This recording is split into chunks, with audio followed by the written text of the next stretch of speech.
got a point to make. Listen, very often we don't research common sense. Every single time you eat a bowl of cereal, you're eating glyphosate. Dr. Berry, I gotta just say one thing. I keep doing this.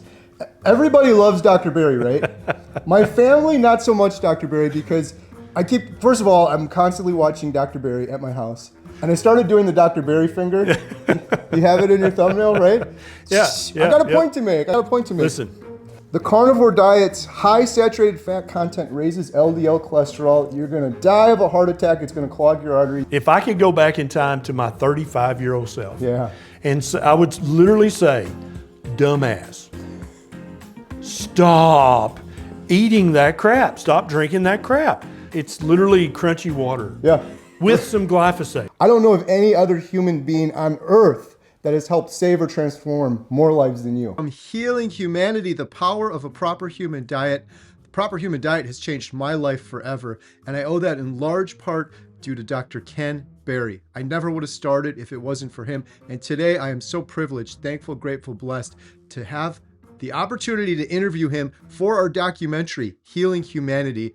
And then later after that, he sat down with me for this video you're about to watch. This is a two-parter. Part 1 is here, and the remaining part 2, where I actually tell Dr. Berry, I think he's responsible for saving and transforming more lives than any individual on earth. That's in part 2, and that is over at Healing Humanity. His YouTube channel. There's a link in the description for that. We're going to be putting a lot more content out there as we proceed with this documentary. Today I'm going head-to-head with Dr. Ken Berry about the carnivore diet and arguments against the carnivore diet, Sure. Oftentimes from well-meaning grandmothers and aunts and uncles, but they'll say stuff to you and you'll be like, what would Dr. Berry say in this situation? Yeah. So I'm hoping to do a rapid fire with you right now. Sure. Okay, here's the first one. Number 1, carnivore diet is way too restrictive. Life is too short to sacrifice ice cream and social outings for a carnivore diet that'll make me a joyless hermit. Yeah, my answer to that would be, if the food that you eat on a daily basis is the most enjoyable thing of your day, I don't envy your life. The thing that gives me the most happiness is family and friends and career, helping people, not the food that I eat. I eat food for nutrition, and I think that's what we should all do. Now, I don't think anybody would argue that a ribeye is not delicious, and I look forward to eating it, but that's not the highlight of my day. Food is nutrition. That was a big change for me at some point where I'm like, I'm no longer eating for entertainment. If I'm eating for entertainment, that's almost like a drug. Like I'm trying to get amusement out of eating. Right. But I still really enjoy eating a good ribeye. 100%, yeah. I appreciate it more though. It's not like an addiction, it's an appreciation. So Dr. Berry, am I supposed to believe there's some big, huge conspiracy theory? My entire life I was told, eat your vegetables, and everyone is told, avoid fat, eat low fat. Everything I was told was just lies? I don't think there's a conspiracy, but I do think that there are perverse incentives at each step in the food chain, so that what you wind up with at the end is high carb, high sugar, shelf life stable food that can be transported all over the world. And everybody, if they fib just a little, it's not a blatant outright lie, and it's not some global conspiracy theory. It's just a little fib at each step along the way. And at the end, what you get is a population where 90% of people are metabolically ill. Over half of people are overweight or obese. Obviously, there's a problem. I don't think anybody can argue that. But I mean, you don't have to blame a conspiracy for something that you can equally blame on incompetence and ignorance and greed. And I think that's what got us here. This is a big one. Everyone gets this one. The carnivore diet's high saturated fat content raises LDL cholesterol. You're gonna die of a heart attack. It's gonna clog your arteries. You can't eat only meat. Yeah, so thousands of people are eating only meat right now in the United States. Tens of thousands, hundreds of thousands around the world.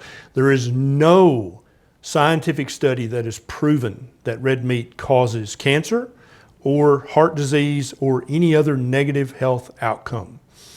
We have been eating red meat as a human species for exactly the same number of days as we've been drinking water and breathing air.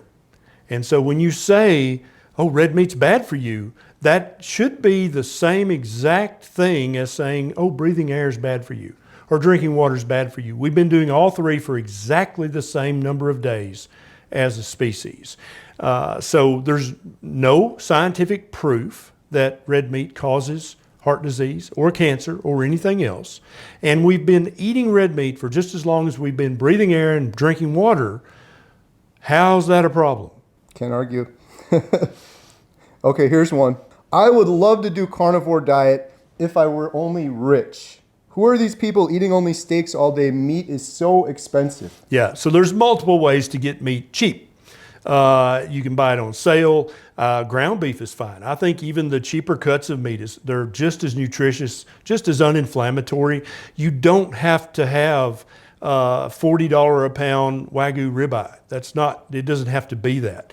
You can buy the 10-pound pack of 70/30 ground beef.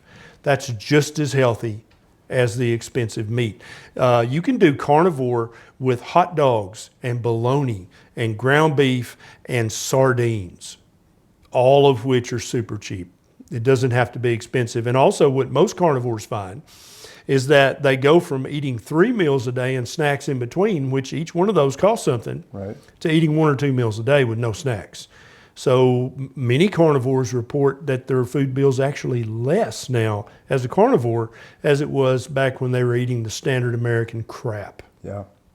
That's my case, and I'm eating way better. People don't do the honest math, because before standard American diet, you'd always be hungry 2 hours later. Exactly. I would do carnivore diet, but I don't want to be constipated the rest of my life. Humans need fiber.